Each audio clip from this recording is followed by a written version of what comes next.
વિસાવદરથી કોંગ્રેસ ઉમેદવાર નીતિન રાણપરિયાનો દાવો। વિસાવદર વિધાનસભાની ચૂંટણીમાં તેમણે જીતનો દાવો કર્યો છે।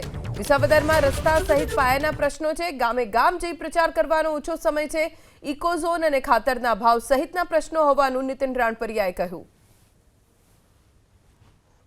પેટા ચૂંટણીમાં વિસાવદરની પેટા ચૂંટણીમાં જ્યારે સમગ્ર ગુજરાતની નજર વિસાવદર ઉપર હોય અને અહીંયા ગોપાલ ઇટાલિયા, કિરીટભાઈ પટેલ જેવા ઉમેદવાર લડતા હોય અને આ પાર્ટીએ મારી ઉપર ભરોસો મૂક્યો અને મને ટિકિટ આપી, સૌપ્રથમ હું મારી કોંગ્રેસ પાર્ટીનો ખૂબ ખૂબ હૃદયથી આભાર માનું છું। તમે ભેસાણ, વિસાવદર, જુનાગઢ તાલુકાના ક્યાંય રોડ રસ્તા સારા નથી, ખાલી માત્ર વિકાસની વાતો થાય છે, વિકાસ જેવું કંઈ છે નહીં।